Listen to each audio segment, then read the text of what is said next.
Hello students, good evening. आज हम लोग स्टार्ट करेंगे लेक्चर नंबर 6 जो कि होने वाला है ह्यूमन रिसोर्स डेवलपमेंट। इसके पहले हम लोगों ने टॉपिक पढ़ा था रिक्रूटमेंट एंड सिलेक्शन का, जो कि जिसमें मैंने आपको बताया था कि रिक्रूटमेंट का मतलब होता है जब कंपनी वैकेंसीज क्या करती है, निकालती है अपने ऑर्गेनाइजेशन के अंदर, तो वो रिक्रूटमेंट का प्रोसेस होता है। सिलेक्शन उसके बाद का प्रोसेस होता है जिसमें कंपनी उन रिक्रूटमेंट के बाद जितने भी बेस्ट कैंडिडेट होते हैं जिनका सिलेक्शन करती है, जिनको अपने कंपनी के अंदर हायर करती है, तो उसको हम लोग सिलेक्शन के प्रोसेस में लिखते हैं या सिलेक्शन के प्रोसेस में पढ़ते हैं। ठीक, तो आज हम लोग पढ़ेंगे ह्यूमन रिसोर्स डेवलपमेंट के बारे में। इसका मतलब क्या होता है? एचआरडी ह्यूमन रिसोर्स तो हम लोग पढ़े ही हैं। डी फॉर होता है डेवलपमेंट, मतलब कंपनी के जितने भी इंप्लॉयज़ होते हैं, कंपनी चाहती है कि इनका धीरे धीरे क्या हो, डेवलपमेंट हो, इनकी नॉलेज बढ़े, स्किल्स में इंप्रूवमेंट हो, ठीक है, इनकी एफिशिएंसी बढ़े, प्रोडक्टिविटी इनसे ज़्यादा मिले पिछली साल की अपेक्षा। तो कंपनी धीरे धीरे क्या करती है, अपने ह्यूमन रिसोर्स में डेवलपमेंट करती है। तो कंपनी का काम या ऑर्गेनाइजेशन का काम होता है कि वो धीरे धीरे अपने एम्प्लॉयज़ के अंदर जो उनके skills, knowledge, efficiency, productivity, effectivity, मतलब इन सारी चीज़ों में जब वो क्या करती है, इंक्रीजमेंट करती है, तो इस प्रोसेस को या इस प्रक्रिया को ह्यूमन रिसोर्स डेवलपमेंट बोला जाता है। तो इसके बारे में हम लोग पढ़ेंगे। सर एचआरडी क्या होता है, इसकी इंपॉर्टेंस क्या होती है, ये सब हम इसके अंदर हम लोग पढ़ेंगे। तो चलिए शुरू करते हैं आज का टॉपिक, जिसका नाम होने वाला है human resource development in human resource management. ठीक, देखो पहला जो पॉइंट है जिसमें लिखा हुआ है, सर एचआरडी की शुरुआत किसने की थी? एचआरडी की शुरुआत करने वाले थे फर्स्ट इंट्रोड्यूस बाय लियोनार्ड नैडलर इन 1970। मतलब इन्होंने एचआरडी की शुरुआत की थी ह्यूमन रिसोर्स डेवलपमेंट की, जिनकी एक बुक थी डेवलपमेंट या डेवलपिंग ह्यूमन रिसोर्सेज। मतलब इनके बुक का नाम यही था। फिर इससे एक नया सब्जेक्ट राइज हो गया जिसका नाम है ह्यूमन रिसोर्स डेवलपमेंट, या सब्जेक्ट सॉरी, ठीक है, या चैप्टर कह सकते हैं। Human resource development is a continuous process of training and development of employees to increase their knowledge, skills, education, abilities, motivation and effectiveness in a planned and systematic way। मतलब इसका काम ये होता है कि सर ये कॉन्टिन्यूअस प्रोसेस होता है, कभी बीच में रुकता नहीं, हमेशा चलता रहता है। और इसका काम क्या है कि अपने ह्यूमन रिसोर्सेज के अंदर skills, knowledge, education, ability, motivation और इफेक्टिवनेस को बढ़ाना एक प्लानिंग और एक सिस्टमेटिक वे से, धीरे धीरे। ये नहीं कि मतलब एक बार में बढ़ जाएगा, एक बार में नहीं होता, धीरे धीरे। प्लानिंग एंड सिस्टमेटिक का मतलब होता है प्लान करके और एक सिस्टमेटिक तरीके से। डेवलपमेंट का मतलब क्या होता है? डेवलपमेंट देखो लिखा भी है, development includes leadership, motivation, problem solving, decision making, executing challenging task and developing manager skill etcetera. मतलब इसके अंदर कई सारी चीज़ों का डेवलपमेंट होता है। डेवलपमेंट के अंदर आपको मोटिवेट किया जाता है, प्रॉब्लम सॉल्विंग टेक्निक्स आपको सिखाई जाती है, डिसीजन मेकिंग का डिसीजन कैसे लेना है, चैलेंजेस को कैसे एग्जीक्यूट करना है, मैनेजरियल एक्टिविटी आपके अंदर स्किल्स को कैसे डेवलप करना है, ये सब हम डेवलपमेंट के अंदर पढ़ते हैं। तो जब हम इन चीज़ों को एक ह्यूमन रिसोर्स के अंदर एक प्लान तरीके से और एक सिस्टमेटिक तरीके से चीज़ों को बढ़ाते हैं, उनके स्किल्स और एबिलिटीज़ को, तो इसी प्रक्रिया को ह्यूमन रिसोर्स डेवलपमेंट बोला जाता है, जिसकी शुरुआत लियोनार्ड नैडलर ने की थी। कब की थी बेटा? 1970। ठीक है, ये था क्या? कॉन्सेप्ट ऑफ, या जिसको कह सकते हैं meaning of human resource development. ठीक है, इसके आगे चलते हैं नेक्स्ट टॉपिक। ठीक है, ऑब्जेक्टिव्स या फीचर्स या इंपॉर्टेंस कह सकते हैं। पहली चीज है कि सर इसका काम क्या होता है? To develop a variety of competence among between employees. Example, उनकी स्किल्स में managerial skill, innovation, creativity, problem solving techniques. मतलब आपके अंदर किन की चीजों का डेवलपमेंट करना, भी पीछे पड़े भी है कि स्किल्स को बढ़ाना, एजुकेशन, नॉलेज, मोटिवेशन, ठीक है, इनोवेशन, क्रिएटिविटी, प्रॉब्लम सॉल्विंग, इन सारी चीज़ों को जब हम डेवलप करते हैं आपके अंदर एक ह्यूमन रिसोर्स के अंदर, तो ये इसका काम होता है किसका? ह्यूमन रिसोर्स डेवलपमेंट का। दूसरा इसका ऑब्जेक्टिव होता है to prepare employees for challenging task. इसका काम होता है कि जितना ज़्यादा हम आपसे डेवलपमेंट करेंगे, आपकी चैलेंजिंग टास्क उतनी क्या होगी? बढ़ेगी। मतलब आप किसी भी टास्क को एडमायर बहुत तेजी से करें, किसी भी टास्क को आसानी से क्या करेंगे? ग्रहण करके और तुरंत उसका काम करना चालू कर देते, अगर आपके कंपनी के अंदर एचआरडी होता है तो। तीसरी चीज़ है to prepare employees for higher level jobs. मतलब ये कंपनी के एम्प्लॉइज़ को सिखाता है कि वो हायर लेवल जॉब्स पे कैसे जा सकते हैं, अपने आप को कैसे इंप्रूव करके उस जॉब तक पहुंच सकते हैं, प्रमोट होकर कैसे जा सकते हैं, ये सब एचआरडी के अंदर होता है। To increase strength and capability of an organisation. जब किसी ह्यूमन रिसोर्स के स्किल्स, नॉलेज की वृद्धि होगी तो ऑर्गेनाइजेशन की भी स्ट्रेंथ और कैपेबिलिटी बढ़ेगी। ठीक है, मतलब उसके भी गुडविल, उसके भी प्रोडक्टिविटी, उसकी भी इफिशियंसी क्या होगी? बढ़ेगी। मतलब लोगों मार्केट में अच्छा आपका इंपैक्ट पड़ता है। बूस्ट मोरल ऑफ एम्प्लॉयज़ की मोरल मतलब नैतिकता, मतलब नैतिक क्षमता भी बढ़ती है, मतलब वो मेंटली और फिजिकली दोनों तरीके से स्ट्रांग हो जाते हैं और मोटिवेट होकर आपके कंपनी के लिए काम करते हैं। कंपनी आपके एचआरडी पे बहुत ज़्यादा फोकस करती है, बहुत ज़्यादा डेवलपमेंट करती है। Improve working relationship between employees and managers, मतलब एम्प्लॉयज़ और वर्कर मैनेजर्स के बीच या एम्प्लॉयर्स के बीच रिलेशनशिप क्या हो जाता है, बहुत अच्छा हो जाता है, क्योंकि उसमें लगता है कि सर जो अच्छा काम कर रहा है उसको प्रमोट किया जा रहा है, आगे बढ़ाया जा रहा है, स्किल्स नॉलेज और ये सारी चीज़ें बढ़ रही हैं इस ऑर्गेनाइजेशन के अंदर आके, तो वहाँ का एम्प्लॉय मोटिवेट होकर भी काम करता है और रिलेशनशिप भी अच्छा आपका बन जाता है किसके साथ, आपके एम्प्लॉयर या मैनेजर्स के साथ। तो ये था क्या objective of human resource development. पहली चीज की sir development of skills knowledge, problem solving techniques, फिर एम्प्लॉयज के टास्क को चैलेंज करना, मतलब चैलेंजिंग टास्क को एक्सेप्ट करना, फिर prepare for higher level jobs, मतलब आगे बढ़ाना, उनके हायर टेक्निक्स को सोचना, फ्यूचरिस्टिक सोचना, ये सब चीज़ें एचआरडी से ही डेवलप होती हैं। ठीक है, स्ट्रेंथ और कैपेबिलिटीज बढ़ाना ऑर्गेनाइजेशन का, क्योंकि अगर जितना ह्यूमन रिसोर्स का डेवलपमेंट होगा उसी तरीके से ऑर्गेनाइजेशन का भी डेवलपमेंट होगा। उनके नैतिकता में भी वृद्धि होना, फिजिकली के साथ साथ मेंटली हेल्थ भी आपका क्या हो जाता है, स्ट्रांग हो जाता है जब आप एचआरडी होता है तो।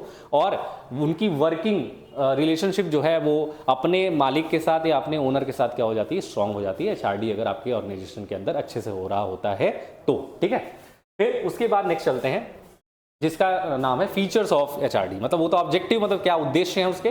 फिर आता है फीचर्स, नेचर्स या कैरेक्टरिस्टिक्स, कि सर एक सिस्टमेटिक अप्रोच होता है, मतलब एक सिस्टम के साथ, मैंने बोला ना कि प्लान एंड सिस्टमेटिक आपको वे से आपके स्किल्स नॉलेज और मोटिवेशन या प्रॉब्लम सॉल्विंग टेक्निक में वृद्धि करना है। HRD is planned and systematic approach to increase employee capability, efficiency, preparing employee for future challenges, मतलब आपको फ्यूचर चैलेंजेस को एक्सेप्ट करना सिखाने के लिए ही हम HRD को लेके आए हैं। तो एक सिस्टम के साथ चलता है, पहले से कंपनी प्लान कर दी किसको आगे बढ़ाना है, किसको टास्क देना है, किसको ज़्यादा देना है, किसको कम देना है, ये सब पहले से ही डिसाइड होता है।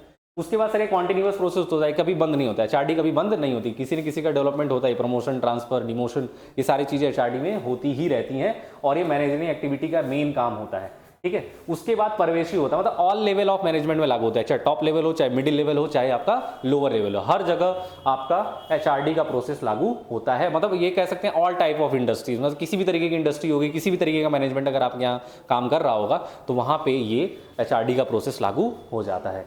बेस्ड ऑन टेक्निक्स, मतलब यहाँ पे टेक्निक्स लगती है, मतलब ऐसे ही HRD नहीं हो जाता, ट्रेनिंग होती है, job rotation, conferences, workshop, simulation, coachings, mentoring, मतलब ये इसके टेक्निक्स है किसके, HRD के, जिसके बेसिस पे हम लोगों का डेवलपमेंट करते हैं अपने ह्यूमन रिसोर्स का। प्रॉपर ट्रेनिंग देंगे, प्रॉपर कॉन्फ्रेंसेस करेंगे, वर्कशॉप्स कराएंगे, जॉब रोटेशन कराएंगे, साइमुलेशन कराएंगे, बहुत सारी चीज़ें करके हम लोग क्या करते हैं, ह्यूमन रिसोर्स को डेवलपमेंट करते हैं। तो सर पहली चीज़ है कि सर एक सिस्टमेटिक अप्रोच होता है, दूसरी सर एक कॉन्टिन्यूअस होता है, कभी रुकता नहीं, हमेशा चलता रहता है ह्यूमन रिसोर्स का डेवलपमेंट। परवेशी होता है, ऑल लेवल ऑफ इंडस्ट्री या ऑल लेवल ऑफ मैनेजमेंट के लिए लागू होता है। और चौथी चीज़ है कि सर इसके लिए टेक्निक्स की बहुत ज़्यादा यूज़ होती है, क्योंकि जब हमें कोई सिस्टमेटिक अप्रोच अपनाना पड़ता है तो उसके लिए टेक्निक्स या मेथड का इस्तेमाल आपको करना ही पड़ता है HRD के अंदर। ठीक है, फिर नेक्स्ट चलते हैं, नेक्स्ट आपका क्या है, HRD के फंक्शन। HRD के कौन कौन से फंक्शन होते हैं, कौन कौन से कार्य होते हैं कि सर ट्रेनिंग एंड डेवलपमेंट होता है। जितना अच्छा ट्रेनिंग एंड डेवलपमेंट होगा आपके एम्प्लॉयज़ का, उतना ही आपके एम्प्लॉयज़ आपके कंपनी के अंदर काम भी करेंगे और बेस्ट काम करेंगे और प्रोडक्टिविटी और इफिशियंसी भी आपकी कंपनी की बढ़ाएंगे। उसके बाद परफॉर्मेंस अप्रेजल, इसके अंदर परफॉर्मेंस अप्रेजल भी होता है। इसका काम क्या होता है, रिव्यू ऑफ एवरी एम्प्लॉय। ठीक है, review of working of an every employee, मतलब अपने कार्य करने वाले एम्प्लॉयज़ की डेली रिव्यू करना, उनको चेक करना कि वो सही से काम कर रहे हैं कि नहीं कर रहे हैं, रेटिंग्स देना, उनको ग्रेड देना, इसी को हम लोग क्या बोलते हैं, परफॉर्मेंस अप्रेजल बोलते हैं। उसी के बेसिस पे तो आपको क्या किया जाता है, प्रमोशन किया जाता है। कैरियर प्लानिंग एंड डेवलपमेंट है कि केवल अपना ही डेवलपमेंट नहीं किया जाता है ऑर्गेनाइजेशन का, इससे वहाँ के जो काम करने वाले एम्प्लॉयज़ हैं उनका भी डेवलपमेंट किया जाता है। ठीक है, उसके बाद सक्सेशनल प्लानिंग है, अगर जितना अच्छा हम डेवलपमेंट करेंगे, जितना अच्छे तरीके से हम ह्यूमन रिसोर्स का डेवलपमेंट करेंगे, हमारी ऑर्गेनाइजेशन का भी जो सक्सेशन प्लान होगा, जो हमारी गुडविल होगी, जो हमारी इमेज होगी, बहुत अच्छी बनेगी। ठीक है, ऑर्गेनाइजेशन चैलेंजेस एंड ऑर्गेनाइजेशन का भी चैलेंजेस, नए नए चैलेंजेस लेगी और डेवलपमेंट उसका भी होगा। ठीक है, मतलब अगर हम HRD के फंक्शंस देखें तो उसका काम होता है कि सर ट्रेनिंग एंड डेवलपमेंट कराइए, परफॉर्मेंस अप्रेजल कराते रहिए, कैरियर प्लानिंग एंड डेवलपमेंट पे भी फोकस करिए, आपके एम्प्लॉयज़ का सक्सेशन प्लानिंग पे भी फोकस करिए, किसको प्रमोट करके आगे लेके जाना है। ठीक है, अपने ऑर्गेनाइजेशन चैलेंजेस, नए नए जो चैलेंजेस आने वाले हैं और नए नए जो डेवलपमेंट होते हैं, नए नए जो चेंजेस होते हैं, उनके बारे में भी ह्यूमन रिसोर्स डेवलपमेंट आपको क्या करता है, आपको कार्य कराता है, मतलब उसके लिए फंक्शनिंग वो करता है। कौन, ह्यूमन रिसोर्स डेवलपमेंट। ठीक है, फिर आता है आपका HRD मैट्रिक्स। ये काफ़ी इंपॉर्टेंट टॉपिक होता है क्योंकि ये एग्जाम में भी पूछता है, what is HRD matrix, list all the instruments of HRD matrix. ठीक है, बहुत सारी चीज़ें होती है, लेकिन ये इंपॉर्टेंट है, ये 20 नंबर में भी आता है। ठीक है, तो इसको जरूर से पढ़िएगा, HRD के अंदर छोटा सा लगता है लेकिन आता है। ठीक है, देखो HRD मैट्रिक्स क्या होता है, एचआरडी में 4 डिपार्टमेंट्स होते हैं। एचआरडी के 4 एलिमेंट्स होते हैं। एक होता है एचआरडी मैट्रिक्स के HRD instrument, process, outcomes and organisational effectiveness. जब इन 4 चीज़ों को एक साथ लिंक किया जाता है या इनके बीच रिलेशनशिप बैठाया जाता है, इसी लिंकेज को क्या बोलते हैं? एचआरडी मैट्रिक्स बोला। मैट्रिक्स का मतलब क्या होता है? जाल। मतलब एचआरडी को पूरा करने के लिए हमको इन सारी चीज़ों की जरूरत पड़ती है। क्या सर? पहले इंस्ट्रूमेंट चाहिए, फिर प्रोसेस चाहिए, फिर उससे निकलने वाला आउटकम चाहिए, फिर उसका ऑर्गेनाइजेशन पे क्या इफेक्ट पड़ने वाला है। ये चारों का मिश्रण, ये चारों का जाल, ये चारों की जो प्रक्रिया है, यही क्या होती है? एचआरडी मैट्रिक्स होती है। देखो लिखा भी है, HRD matrix identify and explain the linkage between various HRD instrument, process, outcomes and organisational effectiveness. ठीक है, in HRD human resource development matrix all the members work together and are accountable for result jointly. मतलब अगर जो भी इसमें काम होगा, जो भी इसमें वर्क के बाद आउटपुट निकलेगा, उसकी पूरी रिस्पॉन्सिबिलिटी या पूरी अकाउंटेबिलिटी किसके ऊपर होगी? जो लोग वहां पे साथ मिलकर काम करें। ये नहीं कहेगा सर इनकी वजह से ऐसा हो गया, नहीं। गलती हुई है तो सब लोग मानेंगे, सही होगा तो सबके लिए अप्लाई होगा, गलत होगा तो सबके लिए अप्लाई होगा। ठीक है, कोई इसमें दूसरे को ब्लेम नहीं करेगा। एचआरडी मैट्रिक्स के अंदर होता है, क्योंकि चारों प्रोसेस एक साथ चल रहे हैं, चारों प्रोसेस एक दूसरे से लिंकेज है, तो सबको अपनी रिस्पॉन्सिबिलिटी और अकाउंटेबिलिटी का ध्यान रखना ही पड़ता है। ठीक है, तो मेन इसमें आपको क्या लग रहा है? वो 4 चीजें, वो 4 चीजों पर मैं डिस्कस करूंगा। छोटा सा, बहुत ज्यादा बड़ा नहीं है, बस आपको पढ़ना है इंस्ट्रूमेंट में क्या आता है, प्रोसेस में क्या आता है, आउटकम्स में क्या आता है और ऑर्गेनाइजेशनल इफेक्टिवनेस में क्या आता है, फिर ये ओवर हो जाएगा टॉपिक। ठीक, तो चलिए उसी पे चलते हैं। पूरा ये चार्ट है उसका। ठीक है, अगर नहीं दिख रहा होगा तो मैं जब नोट्स भेजूंगा तो उसमें ये सारी चीजें दिखेंगी। ठीक है, तो देखो पहला आता है एचआरडी इंस्ट्रूमेंट। एचआरडी इंस्ट्रूमेंट के अंदर एचआरडी डिपार्टमेंट होता है कि आपको एक ह्यूमन रिसोर्स डेवलपमेंट का डिपार्टमेंट बनाना पड़ेगा। ठीक है, क्या बिना डिपार्टमेंट बनाए कोई भी डिसीजन हो सकता है? नहीं। तो आपको डिपार्टमेंट तो बनाना आपको पड़ेगा ही पड़ेगा, चाहे कुछ भी हो जाए। ह्यूमन रिसोर्स डेवलपमेंट होगा तो उसके लिए डिपार्टमेंट आपका बनाना जरूरी होता है। ठीक है, जो जिसका काम क्या होता है? Performance appraisal and potential appraisal. देखो यहाँ पीएस लिखा हुआ है, मैं लिख दे रहा हूँ, उसका मतलब क्या है? Performance appraisal. ठीक है, और इस पीएस का मतलब है पोटेंशियल अप्रेजल। मतलब इसका काम क्या है? ये देखना कि कौन अच्छे से काम कर रहा है कि नहीं कर रहा है। परफॉर्मेंस अप्रेजल का काम है। पोटेंशियल अप्रेजल का मतलब होता है कौन हमारी कंपनी में फ्यूचर के लिए बेहतर हो सकता है। ये भी इंस्ट्रूमेंट के अंदर आता है, तभी तो ह्यूमन रिसोर्स रखे जाएंगे ना। ठीक है, फिर इनको देखने के बाद प्रॉपर उनकी ट्रेनिंग एंड डेवलपमेंट कराते हैं।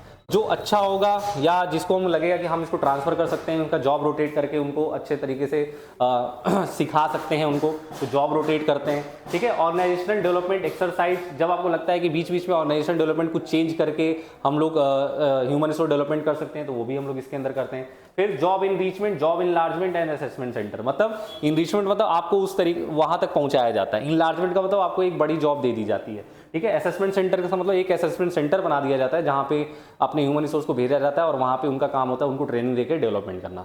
ठीक है, मतलब ये इसके कुछ जैसे होता है ना, मैकेनिज्म कह सकते हैं या आप कह सकते हैं एलिमेंट्स कह सकते हैं। ये एलिमेंट्स हैं जिन एलिमेंट्स को यूज करके हम अपने ह्यूमन रिसोर्स को डेवलप कर सकते हैं। ठीक है, उसके बाद आता है प्रोसेस। अब एलिमेंट्स पता चल गए तो अब प्रोसेस वाला होगा। प्रोसेस में क्या आता है? रोल क्लैरिटी, सबको उनका रोल बता दिया जाता है। ये नहीं कि आपको पता ही नहीं काम क्या करना है। जब भी आप जाते हैं किसी कंपनी में तो आपको पहले ही बता दिया जाता है आपका रोल क्या, आपको टास्क क्या मिलेगा, आपकी डेली की ड्यूटी क्या होने वाली है। ठीक है, उसके बाद awareness of competencies required for job performance. मतलब आपको अपने काम में क्या अवेयरनेस देखनी है, क्या परफॉर्म करना है, ये आपको पहले से ही बता दिया जाता है। ठीक है, उसके बाद ऑक्टोपस, अभी इस पे डिस्कस करेंगे ऑक्टोपस का फुल फॉर्म क्या होता है, ये अभी बताएंगे, अभी इसके बाद आएगा, अभी डोंट वरी। ठीक है, फिर वैल्यू जनरेशन है। ये देखा जाता है कि जो मैंने एम्प्लॉयज़ को अपने कंपनी के अंदर रखा है वो वैल्यू जनरेटेड है कि नहीं, मतलब अभी के लिए एप्लीकेबल है कि नहीं है। अगर वो नहीं होंगे, जैसे होता है मुझे स्किलफुल चाहिए लेकिन है अनस्किल्ड या सेमी स्किल्ड, तो हमारे लिए दिक्कत हो जाएगा। तो जो भी एम्प्लॉयज़ होने चाहिए वो वैल्यू जनरेशन होने चाहिए, अभी इसके सिनेरियो वाले होने चाहिए। फिर clarification on norms and standard, company की रूल्स एंड स्टैंडर्ड्स पॉलिसीज पहले से ही क्या होनी चाहिए, क्लैरिफिकेशन। ये नहीं कि बाद में पता चल रहा है उनके टर्म एंड कंडीशन। ठीक है, फेयर रिवार्ड सिस्टम होना चाहिए कि सबके साथ एक फेयर रिवार्ड होना चाहिए। ये नहीं कि जो काम नहीं कर रहा है उसको प्रमोशन कर दिया, जो काम बहुत अच्छा कर रहा है उसको प्रमोट नहीं किया। जो अच्छा काम कर रहा होगा उसी को प्रमोशन मिलेगा, जो सही काम नहीं कर रहा होगा वो अपने काम पे रहेगा, उसको निकाल दिया जाएगा। ठीक है, उसके बाद बेटर कम्युनिकेशन, ये सबसे इंपॉर्टेंट है प्रोसेस के अंदर। अगर आपको किसी का डेवलपमेंट करना है, किसी से भी आपको अच्छा व्यवहार बनाना है तो कम्युनिकेशन का होना बहुत जरूरी है। मतलब बातचीत, उनको समझाइए, बता के, बोल के, ताकि उसको लगे कि हाँ मैं गलत कर रहा हूँ या मैं सही कर रहा हूँ, मैं बहुत अच्छा काम करता हूँ। ठीक है, ये सब चीज़ें कम्युनिकेशन से ही सही हो पाती है। ये प्रोसेस में आता है, एचआरडी के प्रोसेस में। फिर आता है एचआरडी आउटकम्स। ठीक है, जब हम प्रोसेस सही करेंगे, एचआरडी इंस्ट्रूमेंट को सही यूज करेंगे तो उसका आउटकम क्या निकलना चाहिए, अच्छा। तो पहली चीज़ मोर कंपिटेंट होना चाहिए। अगर कोई भी आउटकम निकले तो वो कंपिटेंट होना चाहिए। ये नहीं कि सर इतना मेहनत कर लिए और उसका कोई रिजल्ट ही नहीं निकला। कंपिटेंट का मतलब होता है कि सर आपका जो भी रिजल्ट होना चाहिए वो क्या होना चाहिए, बहुत अच्छा, बहुत सही, सटीक जिसको आप बोलते हैं। ठीक है। फिर उसके बाद हाई वर्क कमिटमेंट है। अब यहाँ पे ज़्यादा से ज़्यादा आप क्या कराते हैं, लोगों से काम कराते हैं, लोगों को बोलते हैं कि भाई टास्क तुम करो, अगर आपको प्रोडक्टिविटी ज़्यादा चाहिए तो आपको ज़्यादा काम करना ही पड़ेगा। प्रॉब्लम सॉल्विंग स्किल्स होनी चाहिए यहाँ पे, कि अगर किसी इंप्लॉइज़ को या किसी वर्कर्स को दिक्कत हो रही है तो उनको प्रॉब्लम्स को सॉल्व करेंगे, ठीक है। हायर सेटिस्फैक्शन एंड मोटिवेशन, इसमें वर्कर्स और इंप्लॉइज को क्या किया जाता है, सेटिस्फैक्शन लेवल और मोटिवेशन लेवल दिया जाता है। बेटर ऑर्गेनाइजेशन हेल्थ है, यहाँ पे ज़्यादा से ज़्यादा हेल्थ टिप्स दिए जाते हैं कि आपको जैसे हेल्थ एंड सेफ्टी के ट्रिक्स, हेल्थ एंड सेफ्टी के टिप्स दिए जाते हैं ताकि आपको फ्यूचर में कोई प्रॉब्लम ना हो। फिर डिक्लाइनिंग ऑर्गेनाइजेशनल पॉलिटिक्स, इसको कम किया जाता है। जितना पॉलिटिक्स कम होगा ना अपने आपके ऑर्गेनाइजेशन के अंदर, उतना ही आपकी एचआरडी डेवलप, उतना ही आपका ह्यूमन रिसोर्स डेवलपमेंट ज़्यादा होगा। जितना पॉलिटिक्स ज़्यादा होगी, सर वो नहीं करता मैं करता हूँ, डेली की चुगली करना, ये सब चीज़ें नहीं होनी चाहिए। फिर ग्रेटर टीम वर्क, मतलब स्पिरिट डी कॉप्स वाली भावना होनी चाहिए। ये नहीं कि मतलब मैं ही करूंगा, मैं मेरा काम हो गया तो दूसरा नहीं कर सकते। अगर आप खाली हैं तो आप दूसरा काम करिए। स्पिरिट डी कॉप्स का मतलब होता है एक दूसरे के साथ मिल के चलिए। और दूसरी चीज़ होती है कि एम्प्लॉयर अपना ही रिस्पॉन्सिबल नहीं होगा कि हाँ उसी की गलती है, वो गलती होगी तो आपको ही बोल सकता है, और सही भी होगा तो अपने आप को नहीं आगे करेगा, वो कहेगा मेरे वर्कर्स की वजह से ही ऐसा हुआ, ठीक है। तो ये सब चीज़ें आउटकम्स में होनी चाहिए, ठीक है। और फिर उसके बाद आता है, मतलब ये ह्यूमन रिसोर्स डेवलपमेंट का एक मतलब होता है ना, एचआरडी मैट्रिक्स, इनका लिंकेज है, ठीक है। उसके बाद सर इसका इफेक्टिवनेस कहाँ निकलेगा, ऑर्गेनाइजेशन पे। उससे क्या होती है, जितना अच्छा एचआरडी होगा प्रोडक्टिविटी उतनी ज़्यादा होगी, ठीक है। ग्रोथ एंड डाइवर्सिफिकेशन बढ़ेगा, किसका, ऑर्गेनाइजेशन का। फिर कॉस्ट रिडक्शन हो जाएगा, जितना लोग का डेवलपमेंट होगा उतना ही कॉस्ट आपकी बचेगी। भाई लोग निकलेंगे नहीं, कोई आपके कंपनी को छोड़ के जाएगा नहीं, तो आपकी कॉस्ट भी क्या हो जाती है, कम हो जाती है, और बेटर इमेज बनती है। मतलब बाहर जो है मार्केट में आपकी जो इमेज बनेगी वो क्या बनेगी, अच्छी बनेगी, ठीक है। हमने क्या पढ़ा, अभी एक आया था ऑक्टापेस। ऑक्टापेस कंपनी क्यों करती है प्रोसेस के अंदर, देखो ये सबसे बड़ी चीज़ होती है किसी भी एचआरडी के प्रोसेस को अगर आगे लेके जाना, ह्यूमन रिसोर्स को अगर डेवलपमेंट करना होता है। पहली चीज़ ओपननेस, मतलब लोगों को डेमोक्रेटिक बनाइए, वहाँ के लोगों को खुला विचार दीजिए, ठीक है। कोई प्रॉब्लम हो तो आप आके पूछ सकते हैं, कोई भी दिक्कत हो तो आप डायरेक्टली मुझसे मिल सकते हैं, ठीक है। तो ओपननेस वाली भावना होनी चाहिए, तभी डेवलपमेंट हो पाएगा। कॉन्फ्रंटेशन, मतलब सामने आइए, ये नहीं कि केवल पीछे से बोल रहे हैं और सब लोग काम कर रहे हैं, ऐसा नहीं। आप आगे आके बोलिए, अगर उनको भी कोई प्रॉब्लम है तो आपसे डायरेक्टली आगे बात करते हैं और अपनी प्रॉब्लम को शेयर करते हैं आपसे, ठीक है, तभी तो आप सॉल्व कर पाएंगे। ट्रस्ट, ये सबसे बड़ा आपका होता है ह्यूमन रिसोर्स डेवलपमेंट करके, आपको अपने इंप्लॉइज़ पे ट्रस्ट होना चाहिए, इंप्लॉइज़ को भी अपने इंप्लॉयर पे ट्रस्ट होना चाहिए कि वो जो डिसीजन ले रहा है वो बहुत सही है, हम उसके एकदम क्या करेंगे, साथ साथ ही काम करेंगे, ठीक है। उसके बाद होता है ऑथेंटिसिटी, मतलब जो भी काम होना चाहिए वो एकदम ऑथेंटिसिटी के साथ होना चाहिए, क्लियर होना चाहिए, क्लैरिफिकेशन होना चाहिए, नहीं कि कह दिया और जब आप करके दिखा दिए बाद में कहा ऐसे नहीं ऐसे होना चाहिए था। तो जो भी काम करिए ऑथेंटिसिटी के साथ करिए, क्लैरिफिकेशन के साथ करिए। फिर प्रो एक्टिविटी, मतलब जो भी एक्टिविटी आप करिए प्रो तरीके से, मतलब एक कदम आगे, ठीक है। मतलब मोटिवेशन आपका इतना हाई होना चाहिए, इतना आपका मोटिवेशन हाई होना चाहिए कि जो भी आपको काम बोले आप काम करने के लिए हमेशा क्या होने चाहिए, तत्पर, उसी को बोलते हैं प्रोएक्टिविटी।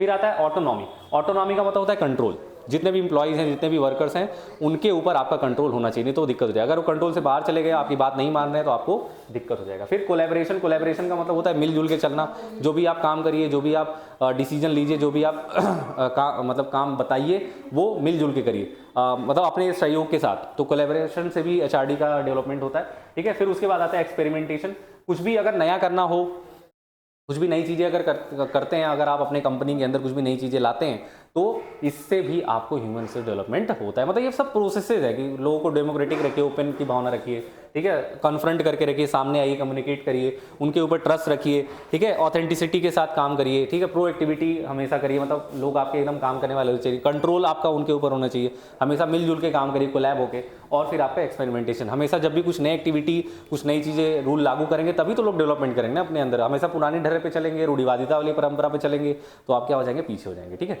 तो ये सब चीज़ें थी जो कि एचआरडी मैट्रिक्स के अंदर आती हैं, बहुत इंपॉर्टेंट है बेटा। ये जो आपको चार्ट दिख रहा है ना, ठीक है, ये चार्ट बहुत ही इंपॉर्टेंट है। आपको भले लग रहा होगा सर ये तो बहुत छोटा सा है, ठीक है, लेकिन ये चार्ट क्या है, बहुत ज़्यादा इंपॉर्टेंट है, ठीक, एचआरडी मैट्रिक्स, क्योंकि मैंने पहले ही लिख दिया था कि एचआरडी मैट्रिक्स इज इंपॉर्टेंट, ठीक। तो हमने क्या क्या पढ़ा, एचआरडी ह्यूमन रिसोर्स डेवलपमेंट क्या होता है, और हमने पढ़ा कि सर एचआरडी के फीचर्स क्या होते हैं, फिर हमने पढ़ा एचआरडी के ऑब्जेक्टिव्स क्या होते हैं, ठीक, और ये फिर हमने पढ़ा एचआरडी मैट्रिक्स, और फिर उसके बाद एचआरडी मैट्रिक्स के चार्ट्स पढ़े, एचआरडी का फंक्शन भी पढ़ा हम लोगों ने, ठीक है। ये सब चीज़ें हम लोगों ने आज डिस्कस की हैं।